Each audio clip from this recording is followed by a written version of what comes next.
The winds of Erix's 9 howled like ghosts through broken steel. Ash drifted in the sulphurous air, settling on twisted bones and scorched metal. Once a frontline fortress of the Vorten Empire, now the planet was just a graveyard of rust, silence, and bitter memories. Captain Ray Mercer stepped out of the dropship ramp, the HUD in her visor flickering with static. Radiation was low, but the biofilters still hummed on overdrive. Her boots sank into soft, black dust. "Eyes up," she said. Her voice was clipped clear. The kind that carried weight in war zones and dead places. Behind her, the rest of the salvage team fanned out. 4 of them. Civilians, mostly. Ex-Marines or tech rats who didn't ask too many questions. Her second, Hollis, adjusted his plasma rifle and scanned the ridge. "Telemetry showing faint energy readings below ground," Hollis said. "Old bunker, maybe 2 levels deep. You think the AI core's still there?" Ray didn't answer immediately. She knelt beside a shattered exosuit half buried in rubble. The Vorten insignia was still visible, a jagged claw encircling a dying sun. She brushed dust from its surface. The bones inside were small. Too small for Vorten infantry. "Get the hatch open. We're going in." They descended through the crumbling shaft into the bunker's first level. Lights were long dead.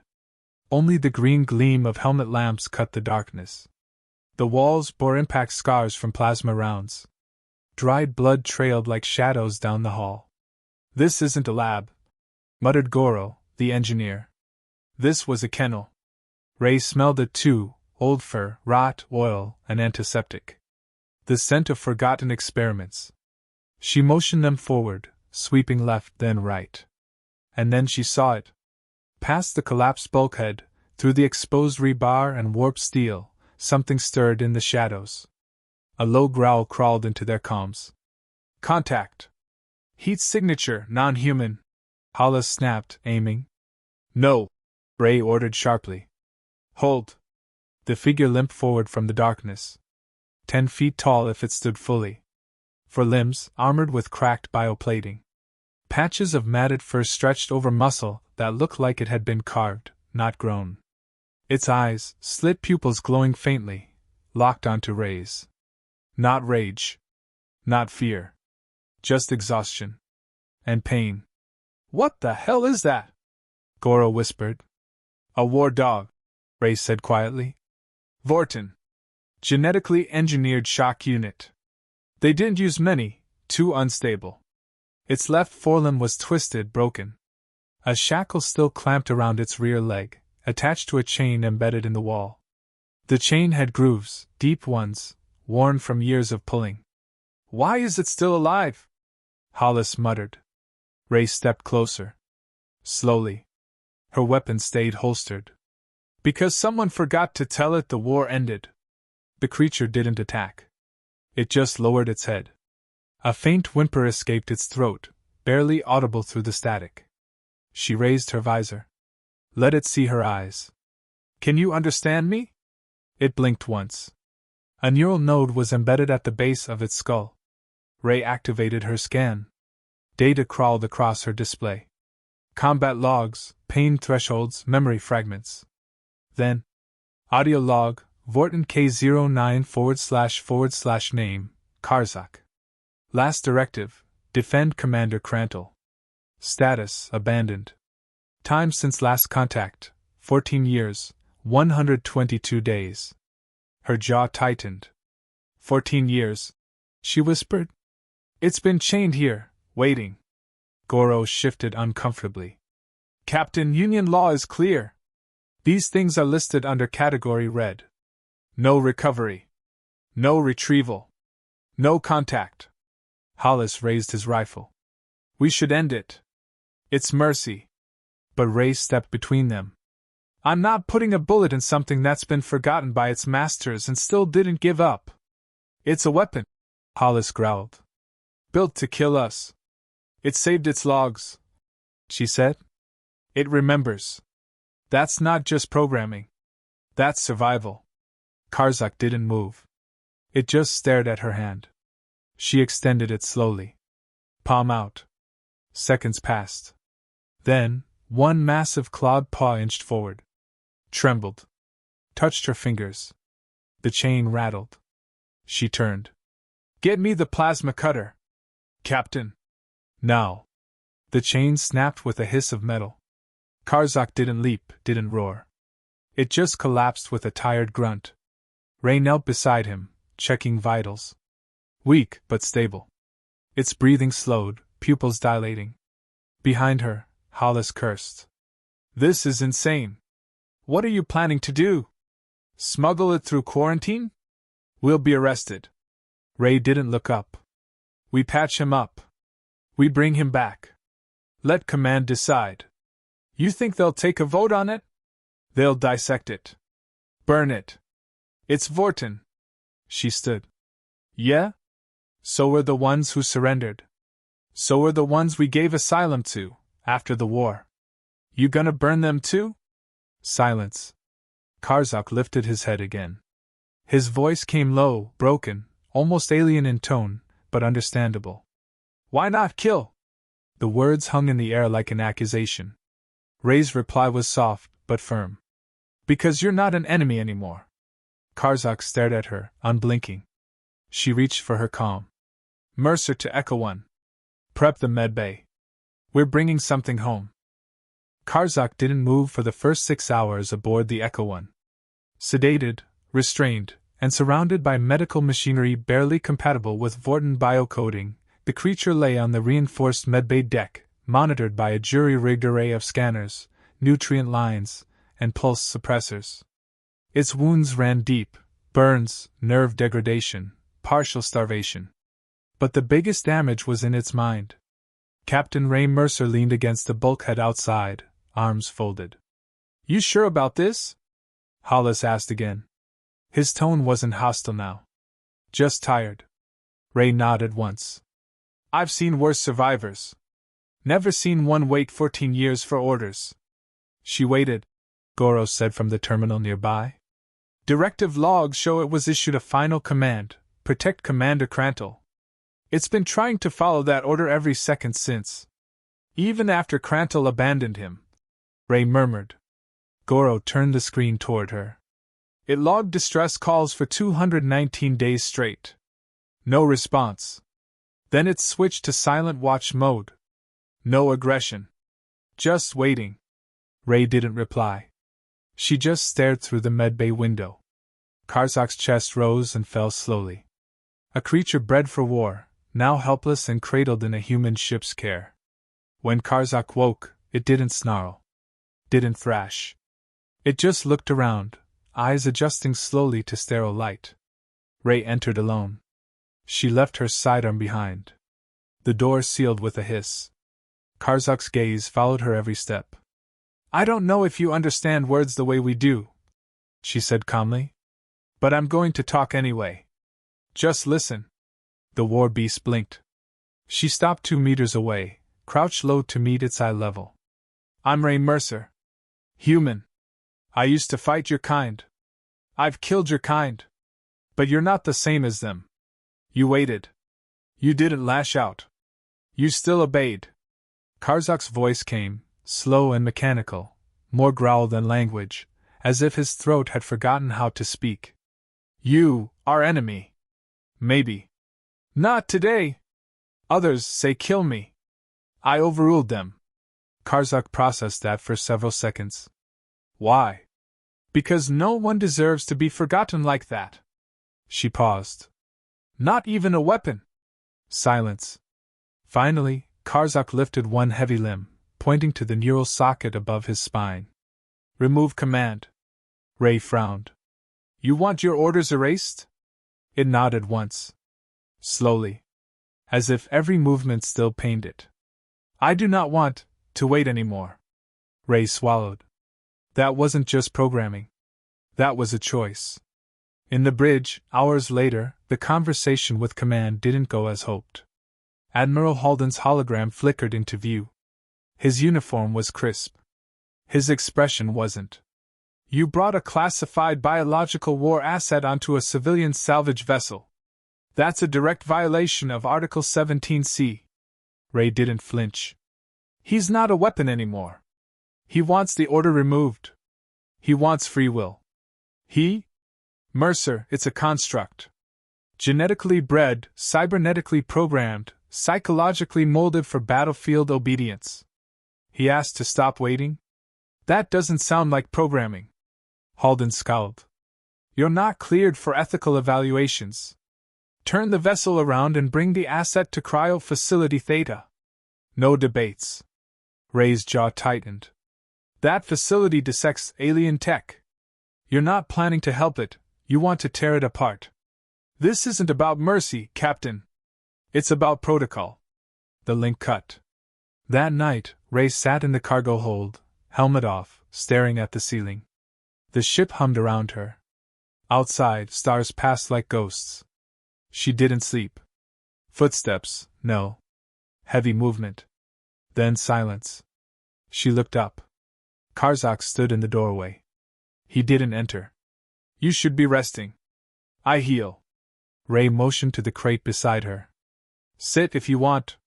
The war dog approached slowly. Still limping. He settled beside her like a shadow. His voice came low. You fought in Final Siege? She nodded. 3rd Battalion, Terran West Front. We hit your line at Daymark Ridge. I was there. She looked at him, startled.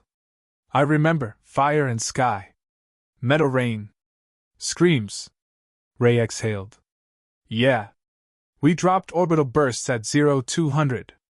Turn half your trenches to glass. I carried 2 wounded. To bunker. Then nothing. You saved them? They died. I waited. They sat in silence again. Ray finally spoke.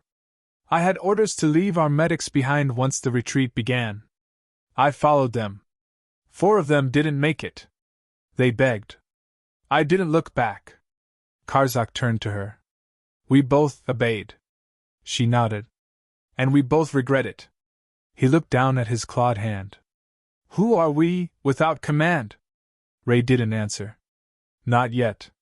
By morning, they were approaching Union-controlled space. Goro ran into the bridge, panting. Captain, we've got a problem. A ship just appeared on long-range scans. No beacon. No transponder. It's Vorten. Ray straightened. Class? Cruiser scale, modified. Looks like a scavenger refit. Weapon ports active. They're tracking us. She stood. Wait, Karzak. Goro hesitated. You think it's Krantel? Ray's voice was grim. I think someone just realized their dog got off the leash. The Vorten ship emerged from the shadows of Erixa's 9's dead moon, a jagged silhouette bristling with retrofitted weapons. Its hull bore the old insignia of the High Executor's fleet, defaced but still recognizable. A beast resurrected from a dead empire. On the Echo One, alarms screamed. Closing fast, Goro shouted. Weapon locks imminent. Ray stood at the helm, jaw clenched. Evasive pattern Delta. Shields up. Cut broadcast signals. We're not running, yet. Hollis leaned over the console. That ship's not standard Vorten. It's been spliced with human tech? Civilian engines, hybrid ion drives, thermal masking. This is a pirate retrofit. Then it's him. Ray's voice was cold. Krantel. Karzak entered the bridge, ducking beneath the bulkhead. His presence made everyone tense. No one pointed weapons, but no one relaxed either. He spoke low, voice like gravel. I know this ship. Vengeance class.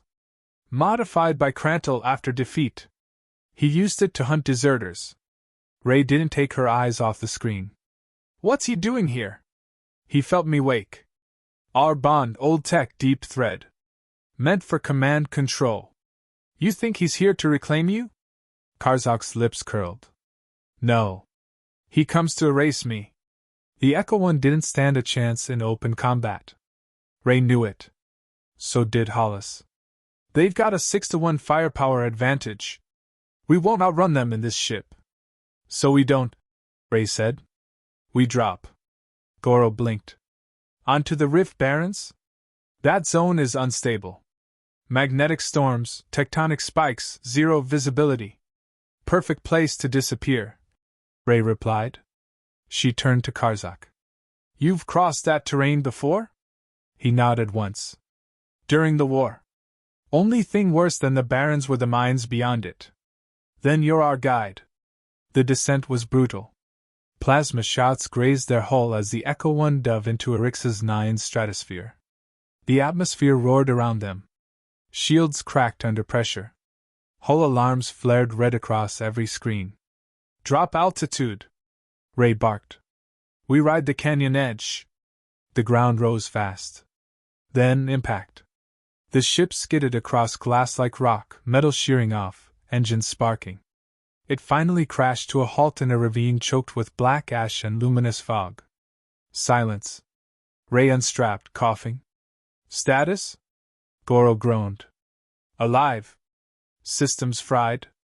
Comms are dead. We're offline. Good. She turned to Hollis. Strip what you can. We move on foot. Hollis shot her a sharp look. You trust him to lead us through that hell?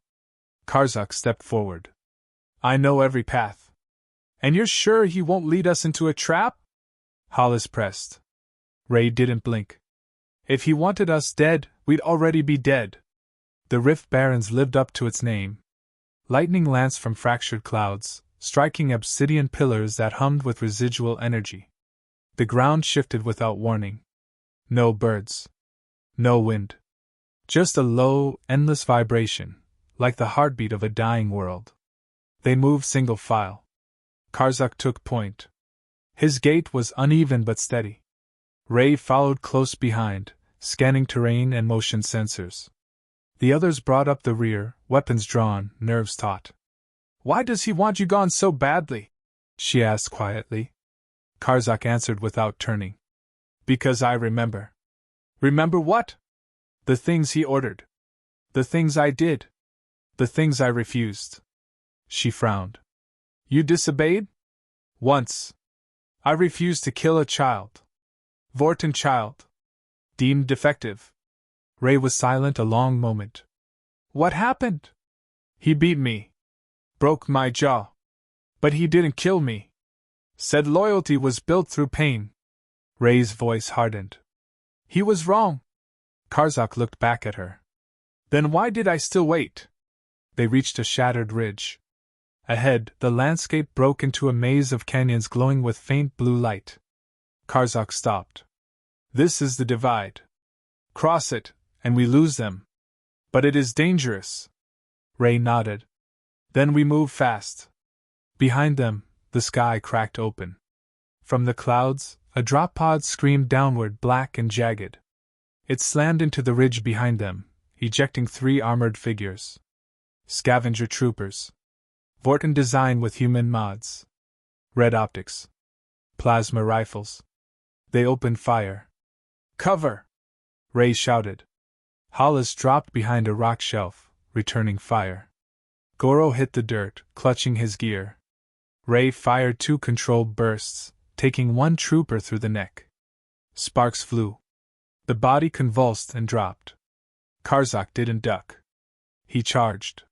He hit the second trooper like a comet, claws raking. Armor split. Bones snapped. The third raised a sidearm, too late. Karzak spun, tearing it in half with a growl that wasn't rage, it was sorrow. When the dust settled, Ray approached him. His arm was scorched. 1 leg bled from a fresh gash. You're hurt. Karzak looked down at his wounds. I heal. You could have stayed back. I protect. It is what I was made for. No, Ray said firmly. It's what you choose now. He blinked. A slow, deliberate motion. She nodded ahead. Let's finish this. They reached the final canyon before the deep mines, a place Karzak called the Hollow Spine. But before they crossed, a voice echoed through the canyons. A calm ping. Somehow, a direct signal. It came from every direction, cold and familiar. My pet, you've wandered too far. Ray froze. Karzak stiffened. The voice pierced through his mind. You thought you could rewrite what you are. You are obedience. You are design. Come back, Karzak. Come back and be what you were meant to be. Karzak dropped to one knee, trembling. Ray grabbed his shoulder. Fight it. He's not your master anymore. He is, in my head. Then throw him out. Karzak raised his face. His eyes were burning. Help me. She yanked the emergency neural stabilizer from her kit. A high-voltage pulse device, dangerous, especially on alien tissue. Brace. He nodded once. She pressed it to his spinal node and fired. Karzak roared. His body arched. Sparks danced along his skin. Then silence. He slumped forward. Karzak? He opened his eyes. He's gone. Ray pulled him up. So is your leash. They turned to face the canyon. Behind them, the sound of engines rose again. But ahead, freedom. The hollow spine led into the forgotten mines, tunnels carved during the early war, when the Vorten Empire harvested Erix's Nine's minerals to fuel starship cores. Now the mines were silent, half-collapsed veins of metal and ghost light. A labyrinth of rusted ambition. Captain Ray Mercer moved first, rifle in hand. Her boots crunched over gravel and dry bone. The air inside was dense, electrified with old energy and tension. Behind her, Hollis scanned the rear. Goro limped quietly, carrying only a single data pack. Karzak brought up the rear, slower now, his breathing shallow but steady. This place gives me the creeps, Goro muttered. Feels like it remembers being alive. It remembers death, Karzak said. His voice was stronger now. No static. No hesitation. Since Ray had severed the command tether, he'd stopped shaking. But he hadn't smiled. Ray doubted he ever would. She paused. We're deep enough. If Krantil follows, we bottleneck him here. Hollis crouched near a collapsed tunnel wall. We could rig a charge. Bring the ceiling down when he's inside. No, Karzak said. He wouldn't come himself. Ray looked at him. Why not? He believes himself above danger. He sends others. Always. Ray sighed. Then we go to him. Hollis blinked. Are you serious? He won't stop. Not unless we end it. Goro spoke up. Even if we kill him, the Union will still take Karzak. We disobeyed orders. We harbored a bioweapon. Ray turned toward them, calm and resolved. He's not a weapon. He made a choice. That makes him more human than some of the bastards I've served with. Karzak didn't respond, but his eyes stayed on her. Focused. Trusting. The plan formed in silence. While the others rested, Ray and Karzak scouted a tunnel network that led beneath the ravine, an old service route. It exited just beneath a long-dead comms tower Krantil had retrofitted into a forward base. A spider's nest built atop the bones of a broken war. Ray checked her rifle. Still want to come? Karzak nodded. This ends with him. They moved at dawn. Climbing through the mine's underbelly, they emerged in the shadow of the tower. Krantil's ship hovered above like a rusted crown. Drones circled lazily. Scanners pulsed across the ridge. Karzak growled. His scent is here. Ray glanced at him. Stay sharp. They breached the tower silently. Inside, the walls were lined with scavenged parts, Terran, Vorten, even Yulari tech. Krantil had become a collector of lost war relics. A museum of conquest and betrayal. They found him on the upper deck, standing before a console wall, his back to them. I wondered how long it would take, Krantil said without turning. Karzak stepped forward. You abandoned me. Krantil turned slowly. His face was older, paler, crowned with regrown cybernetic implants. The eyes hadn't changed. Cold. Precise. I released you. You failed your final test. I chose mercy. You chose weakness, Krantil snapped. You were made to obey. You were my masterpiece. I am not yours. Krantil smiled thinly. So the human fixed you. Taught you words like freedom. Honor. Self. He stepped closer. But you'll see my creation. You are still bound to design. Your blood sings for my voice. No, Karzak said, voice steady. It's quiet now. Ray raised her weapon.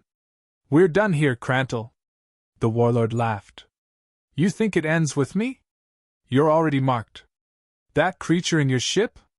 It's a war crime wrapped in a heartbeat. Union law will crush you both. Ray stepped forward. Then I'll make sure you don't get the pleasure. She fired. Crantle jerked back, armor sparking, but not falling. He grinned. You think I wouldn't wear shield plating? Drones descended through the ceiling vents. Karzak leapt. He tore into the first drone midair, ripping its casing apart before it hit the ground. Ray ducked behind cover, returning fire in controlled bursts. Sparks lit the chamber. Crantle retreated toward an escape shaft. Karzak saw it. No escape, he growled. He charged. Crantle pulled a blade, one Ray recognized. Vorten steel, serrated, blackened by age. The same kind Karzak once carried. They collided. Metal rang out. Claws met steel. Sparks danced. Crantle fought with precision, but Karzak was stronger, fueled not by programming, but fury. He knocked the blade aside, slammed Crantle against the wall. You made me a monster! Crantle coughed blood, sneering. You were always a tool. Karzak raised his claws, then stopped. He looked at Ray. She didn't speak. He turned back. And struck. Not a killing blow. A disabling one, shattering Crantle's legs with a single sweep. Crantle screamed. You do not command me, Karzak said. Ray approached, gun lowered. Crantle gasped. They'll destroy him, you know they will. Let them try. Back aboard the Echo One, Ray stood before the Union Tribunal. A digital courtroom. Faces blurred behind security shields. Protocols. Violations. Citations. The judge's voice was cold. You knowingly violated Article 17C by harboring and aiding a proscribed biological entity. Ray stood tall. I aided a survivor. You disobeyed direct orders. Yes. Why? She looked at the screen, where Karzak stood behind glass. Calm. Waiting. Because he made a choice. That means he's not a weapon. He's a person. Murmurs echoed through the transmission. The judge paused. Sentence deferred. Subject will be evaluated for independent cognition. In the meantime, custody remains with you, Captain Mercer. Ray exhaled. Weeks passed. Karzak helped rebuild refugee shelters on Delta 3. He didn't speak often. But children weren't afraid of him. One gave him a flower. He kept it, unsure why. Ray stood beside him one evening, watching the horizon. You ever think about what's next? He nodded. I dream now. What do you dream of? He looked at the sky. Not war. She smiled. That's a good start.